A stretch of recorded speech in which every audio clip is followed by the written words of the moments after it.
I'd like to do another demonstration now, and this time we're going to redistribute the default route in OSPF. And what I'd like to do first is we're going to create a static route on router B. And that static route that we create there is going to point to loopback 0 as the exit interface for a default route. Now, this is a trick we can do on routers to emulate a default route connection to the internet without actually having to connect our network to the internet and do all the NAT configuration. So here on router B, I'm just going to add a static route 0000 with a mask of 0. Exit interface is going to be loopback 0. What I want to do then is I want that route, that default route then, to be populated to all of the other routers in my network. I don't want to have to create a static route on the other 3 routers, because then my routing protocol won't allow me to calculate the best path to get to the internet on that default route. So we're going to redistribute that route then in OSPF. Let's take a look. So I'm going to just connect to router B right away. There we go. And right now, if I do a show IP route, we should see that at the top here it says gateway of last resort is not set. Gateway of last resort is the default route. So let's go configure our static route here and change the statement there, gateway of last resort, to have some exit interface. So all I'm going to do here is create my static route, IP route 0000 with a mask of 0000. And then the exit interface is going to be loopback 0. Now when I do a show IP route, we'll see that the gateway of last resort is now set, and it's saying it's 0000 to network 0000, right?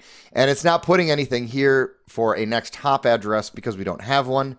If we look in our routing table, our default route is listed here as a static route with a star by it, and it's saying that it's directly connected to loopback 0. Now, if I go check out my layer 3 switch, so I'm connecting to my layer 3 switch now, and we're going to log in and do a show IP route. What we're going to see here is that the gateway of last resort is not set. All right, so even though I configured a default route on router B, OSPF does not automatically add that route to the OSPF process.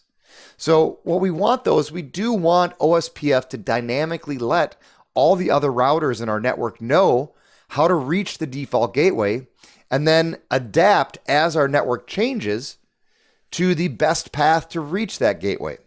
So let's go back onto router B. Since router B is the owner of the default route at this point, router B is going to be the only device we make a configuration change to. I'll be very clear about that again. Router B is the only device we make a configuration change to. There is a habit among students and newbies learning how to configure routing protocols where they forget or maybe don't understand where configuration needs to get applied. So they apply all configuration for all protocols on all routers. And that is very dangerous to do. We should avoid doing that at all costs. Later on, we're going to take a look at some lazy config with OSPF and how that can cause some severe problems.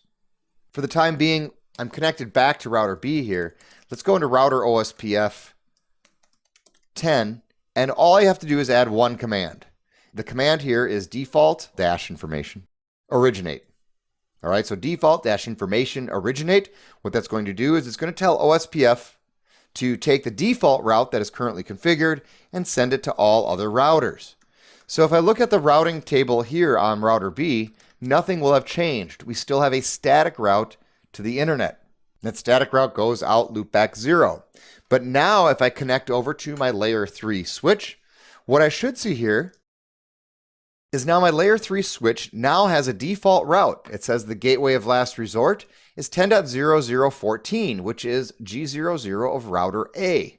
I also have an OSPF route added to my routing table that says the default route here was learned via OSPF with E2. So O and then a star indicates that it's the default route.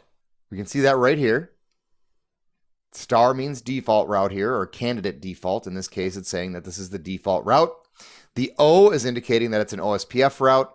And then the E2 here, it's saying this is an external route type 2. And what that means is that we are learning about this external network, 0000/0, which is not within our domain. We're learning about it from OSPF. OSPF will propagate that as an external route.